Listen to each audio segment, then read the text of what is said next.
नमस्कार. आज आपण बनवतोय अंडा खिमा मसाला. अंडा भुर्जी तर आपण नेहमीच खातो, पण काहीतरी वेगळं ट्राय करायचं म्हणून हा अंडा खिमा मसाला आज आपण बनवतोय.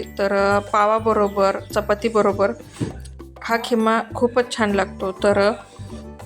हा अंडा खिमा मसाला कसा बनवला आहे हे बघूयात. इथं मी 2 अंडी उकडून घेतली आहेत. अंडी उकडवताना नेहमी थोडंसं मीठ घालायचं, म्हणजे आपली जी अंडी आहेत ती छान अशी उकडली जातात. ही जी अंडी आहे हिला व्यवस्थित असं आपल्याला सोलून घ्यायचं आहे. ही जी आता आपण अंडी सोलली ही अंडी आपल्याला किसणीवर किसून घ्यायची. अंडी किसताना नेहमी मोठ्या किसणीचा वापर करायचा. जर बारीक किसणीचा आपण वापर केला तर खूपच बारीक असा आपला खिमा होईल. आपल्याला खूप असा बारीक करायचा नाही आहे, मीडियम आपल्याला या इथं खिमा बनवायचा आहे. या पद्धतीने दोन्ही पण अंडी छान अशी व्यवस्थित किसून झाली आहे. आता गॅसवर कढई गरम करण्यासाठी ठेवली होती. कढई छान व्यवस्थित अशी गरम झाली. त्यात आता मी 2 वरगळे तेल घालून घेते. तेल व्यवस्थित चांगलं गरम झालं की त्याच्यात आता आपल्याला एक मोठा चिरलेला कांदा घालून घ्यायचा आहे. इथं मी एक मोठा चिरलेला कांदा तेलामध्ये घालून घेते आणि व्यवस्थित असं आपल्याला याला परतून घ्यायचं आहे. हा जो कांदा आहे याला आपल्याला 1 ते 2 मिनटं परतायचं आहे, म्हणजे याला छान असा सोनेरी कलर येईल. 1 ते 2 मिनटानंतर आपला कांदा व्यवस्थित असा परतला गेलाय. त्यात आता मी एक पिकलेला टोमॅटो बारीक चिरून घालते. टोमॅटो घातल्यानंतरही आपल्याला व्यवस्थित असं टोमॅटो आणि कांदा याला परतून घ्यायचं. व्यवस्थित शिजावा यासाठी आता आपण कढईवर झाकण ठेवूयात आणि एक 3 ते 4 मिनटं आपला जो कांदा आणि टोमॅटो आहे त्याला शिजून घ्यायचं आहे. 3 ते 4 मिनटानंतर आपला कांदा आणि टोमॅटो छान असा मऊ झाला आहे. याला पुन्हा एकदा चांगलं मिक्स करून घेऊयात. आता यात आपल्याला मसाले घालून घ्यायचेत. मी इथं पाव चमचाभर हळद घालून घेते. त्यानंतर 1 चमचाभर मी इथं धना पावडर घातली आहे. 1 चमचाभर लाल तिखट घालून घेतलं आहे.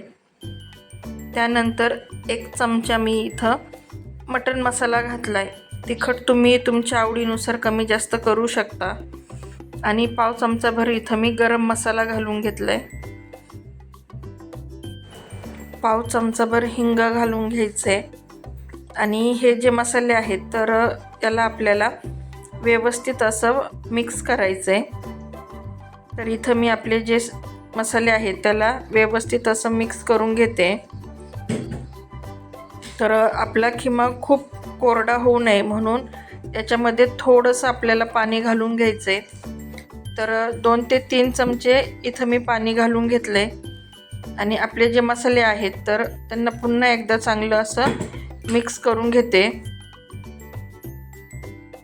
आता मसाल्याचा कच्चेपणा जावा यासाठी याच्यावर एक झाकण ठेवायचं आहे आणि एक व्यवस्थित चांगली अशी याला वाफ येऊन द्यायची आहे. आपल्या मसाल्याला आता चांगली अशी वाफ आली आहे. आणि हे बघा तेल पण किती छान असं सुटलं आहे. आता पुन्हा एकदा आपले मसाले व्यवस्थित असे परतून घ्यायचे आहेत. मसाले आपले व्यवस्थित परतून झालेत. यात आता आपण जो अंड्याचा खिमा बनवून ठेवलेला होता तो आता सगळा खिमा आपल्याला या मसाल्यामध्ये घालून घ्यायचा आहे. आणि याचबरोबर लगेच आपल्याला थोडीशी कोथिंबीरही यामध्ये घालून घ्यायची आहे. कोथिंबीर आणि अंड्याचा खिमा घालून आपल्याला हे सगळं मिश्रण व्यवस्थित असं एकजीव करायचं आहे. व्यवस्थित असं परतून घ्यायचं आहे. अंडी उकडलेली असल्यामुळे याला काही जास्त वेळ लागत नाही. 1 ते 2 मिनटामध्ये हे व्यवस्थित असं परतून होतं आहे.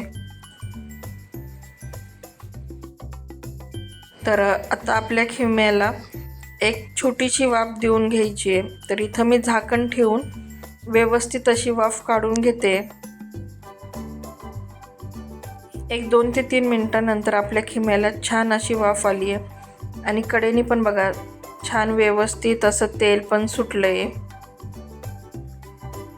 पुन्हा एकदा याला व्यवस्थित असं चांगलं मिक्स करून घ्यायचं आहे. आणि इथं आपला आता अंडा खिमा मसाला बनवून तयार झाला आहे. तर बनवायला अगदी सोपी आणि झटपट होणारी अशी ही रेसिपी आहे. तर ही रेसिपी तुम्ही घरी नक्की ट्राय करा आणि कशी झाली आहे हे मला कमेंट करून सांगायला विसरू नका. आणि माझ्या फूडी फ्रेंझी या चॅनलला अजूनही सबस्क्राईब केलं नसेल तर नक्की सबस्क्राईब करा. बाजूला जे बेल आयकॉन आहे त्यावर क्लिक करा. त्यामुळे माझ्या येणाऱ्या नवनवीन व्हिडिओचं पहिलं नोटिफिकेशन तुम्हाला मिळेल.